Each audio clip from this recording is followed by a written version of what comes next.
Bilanggo sa dagat na apoy, di makahinga sa init na dumadaloy. Ialay mo ang bagong pag-asa sa tulad kong nasadlak sa pagkakasala. Provincial Jail, kasaysayan sa mga tinugang ang inakabuhi, naging bahin sang Provincial Jail. Sa diin ang apat kapamusod sang pader, naging lulubngan sang ilang mga handom kag mga kalipay, nga naging saksi man sang ilang mga pag-antos, kag kabudlay kag paghinulsol. Litong-lito sa nakakabingin ingay, di makatawid sa malawak na lakusan. Ialay mo ang bagong pag-asa sa tulad kong nasadlak sa pagkakasala. Provincial Jail, makig-upod kita sa ila pagpanarambiton, kag makigbahin kita sa ila kalipay, kag pag-antos, nga ilaman na agong sa Provincial Jail.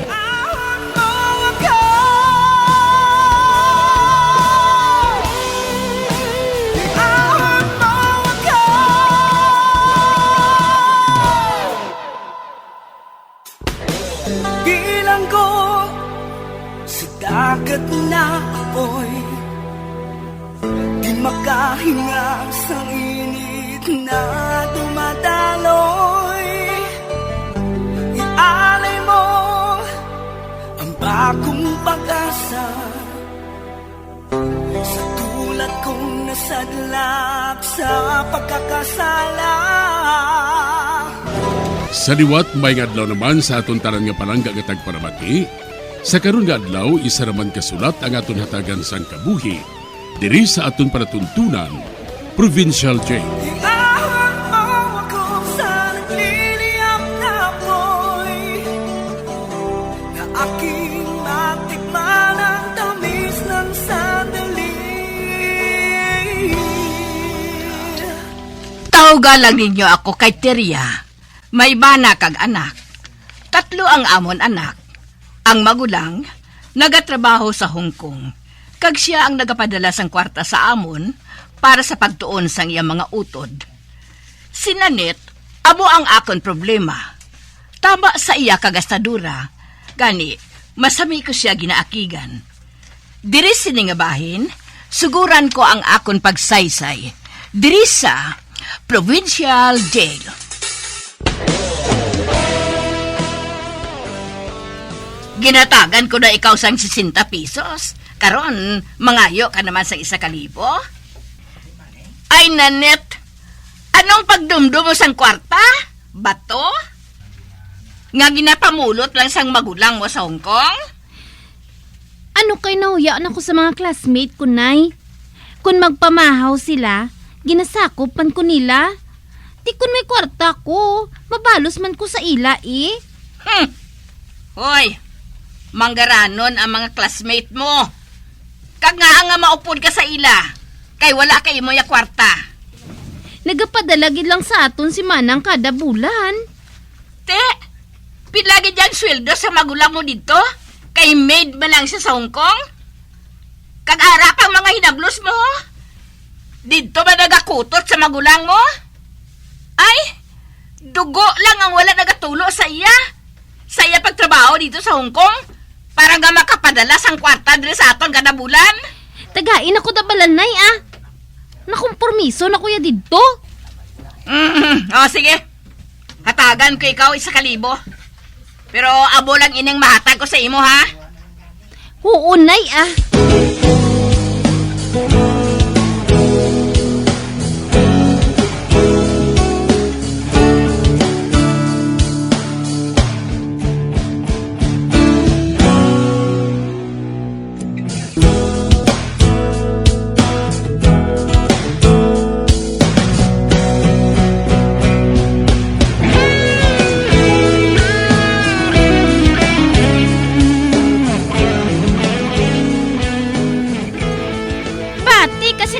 manang nanet, nay.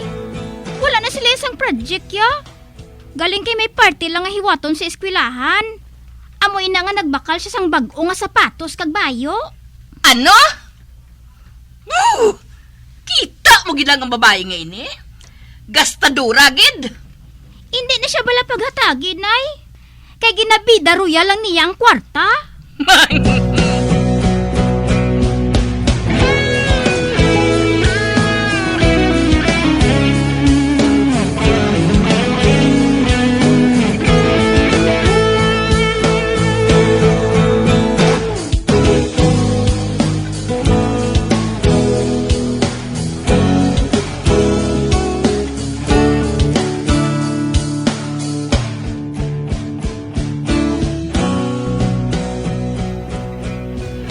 Ay, nay!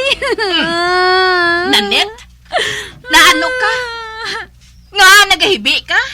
Ginsnatch ang cellphone ko, nay! Ano? Oo, nay. Nagatindog ako samtang nagatext sa tubang sa ngamon eskwelahan. Kagdason, kilabyan ako sang riding in tandem. Kaginagaw dayo nila ang cellphone ko. Ay, abo, Diyos ko. Ang dumdum ko, anay, kung ano nang natabo sa imo. Inaagaw mo lang gali ang cellphone mo?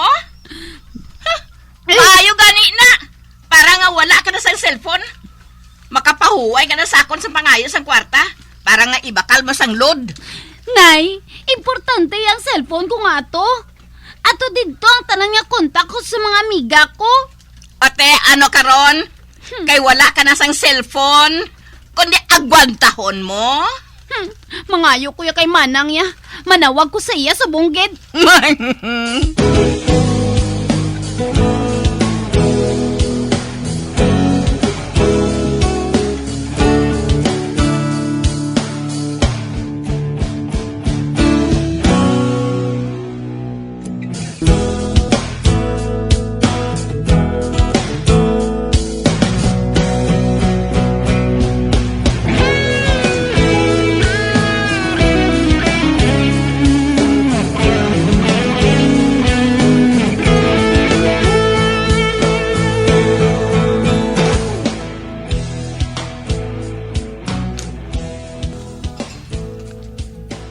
Nay, hindi ko pa mabaklan subong si Nanet sang cellphone.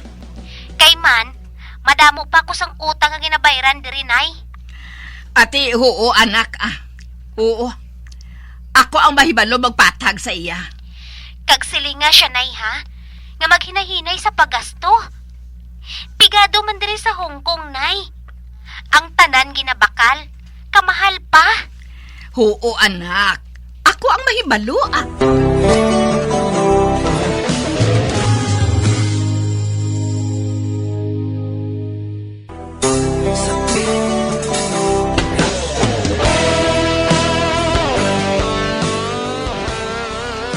Ginsugiran ako ni Hana nga ang kwarta nga ginapangayo ni Nanit sa akon para sa iya project. Ginabakal lang niya sang sapatos kag bayo. Isa ka adlaw sina, nagahilibion siya nga nagpanugid sa akon nga ginsnatch ang iya cellphone. Sa pagpadayon ko pagid, Nanit, nagambal ang magulang mo. Hindi pa kuno siya makabakal sang cellphone mo. Kay man, wala pa siya sang kwarta. Uti, mano na lang ko siniya, Nay? Ang cellphone ni tatay mo among hulamon mo. Kay wala man niya ginagamit. Ano? Hulamon kong cellphone ni tatay? Inang tagduha palang kalinyang masulat mo, mapatay na? Mapatay ko siniya sa kauya yan, Nay.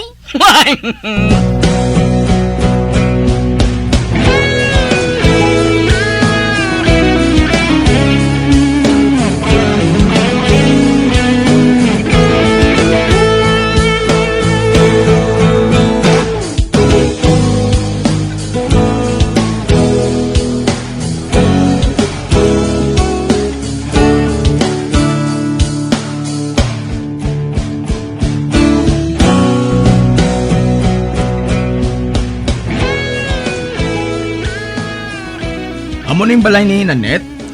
Oo. Kag ako ang yailoy. Nga totoo haw? Ginlihog lang ako nga ibalik sa iyang cellphone nga ini, oh. Uy! Amoy ng cellphone sa bata ko, ah. Ginapabalik ini sa iya. Sige kaya, amo na ko. To! Hula tanay! To! Ato na siya, ho? Nagadali-dali, gid siya. Kag ibalik ko nun niya ang cellphone ni Nanit. Sino ang nagpabalik? Ang snatcher? Ay, siguro, nakonsensya man siya.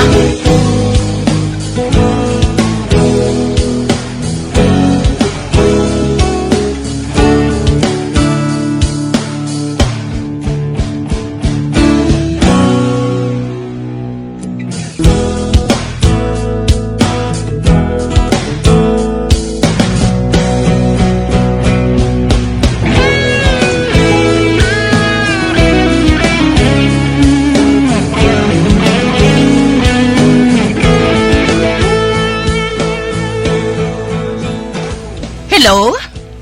Hoy! Mm. San o ka pa mabayad sa imo utang nga panty kag Briaman? Kung hindi ko magsala, natas-tas ng tahi sina mo? Abang wala ka pa iboy gihapon makabayad? Kabahigid bala sa imo na net mo? San o ka mabayad? Siling lang kung hindi ka magbayad, kay ilimos ko na lang ina sa imo. Bye! Hoy, sino ka? Hindi. Gintakop na niya ang iyang cellphone. Sino to man?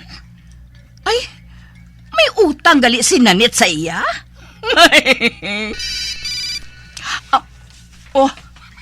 Nagring naman ang cellphone ko. Anay ka, sabton ko. Hello? Nanet, si Cindy niya. Nagapanukot ng ginutangan naton sang 5-6. Kung hindi kita makabayad, ipasukot niya kita sa paryente niya nga pulis. Kayom niyo si mo magpangako yan, no? Tapos, dayon mo lang pawala. Huya man, be.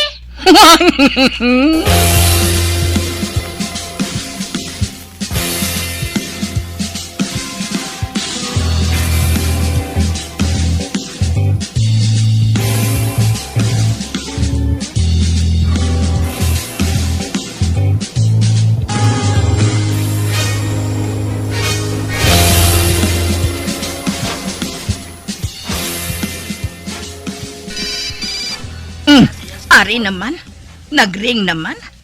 Sino naman ang nagapanawag nga iniman? Hello?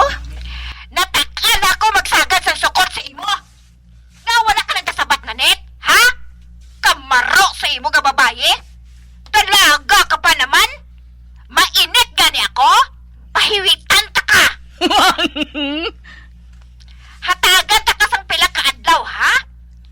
Hindi ka pa gani magsitor sang utang mo sa akon? Makakaskin ang kilay mo sa akon! Bye! Ay, abo, Diyos ko. Sino to man? Akigid siya katama?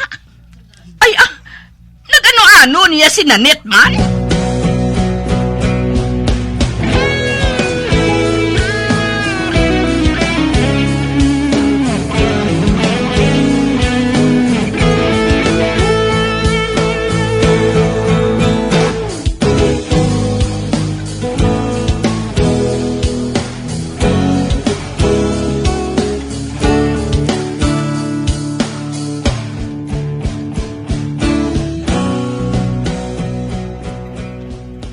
Oh, Diyos ko! Sa sunod sang pila ka oras, napulo ng katawag ang namaton ko. Kag ang tanan, sinanit ang ginapangita. Kay kadamo galis ang utang niya. Ara naman, nagring naman. Aday ka, sabton ko ini. Hello? Hello? Ang snatcher ni sang cellphone. Wala ka guro kabalo kung anong rason nga ginbalik ko ng cellphone ay, no? Ginbalik ko na. Kaya hindi ko makagwantas ang nagapanukot sang utang mo. Kag hindi sila magbate, nga hindi niya akong cellphone. Namungol ko sang buyayaw nila. Ay, Nitsi, kadamo ka sang utang mo. Sobra-sobra ka damo sa utang mo. Mayo pa ko nga, snatcher. Kay bisan wala sweldo. Wala ko yan namungol sa buyayaw.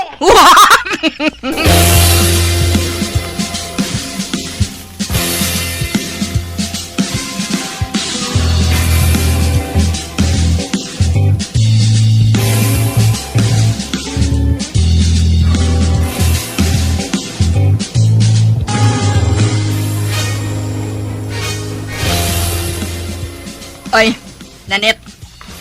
Mahambalanay gani kita ha. Ginaano mo ang kwarta nga ginahatag sa imo sang magulang mo? Ginagasto eh.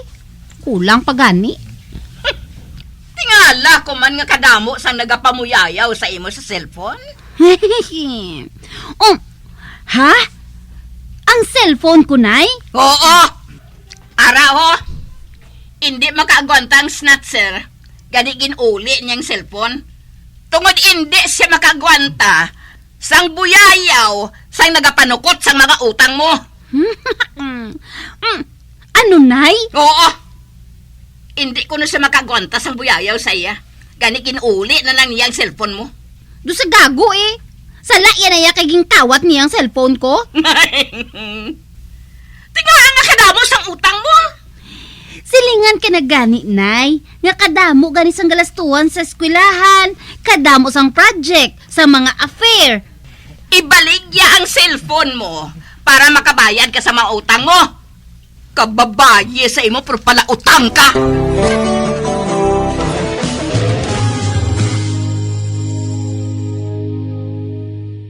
Bilang ko sa dagat na apoy, di makahinga sa init na dumadaloy.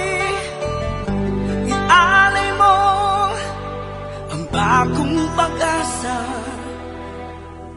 sa tulad kong nasadlap sa pagkakasala. Mga biyansod na gininyo sa pagpamati, ang katapusan nga bahin sang sulat nga aton ginatagan sang kabuhi diri sa panatuntunan, Provincial Jail, sa direksyon ni Melvin Gatuslao. Iahon mo ako sa nagliliyap na apoy, na aking matikman ang tamis ng sandali. Bombo Radio Philippines. Patuloy na #1 sa drama. Basta Radio!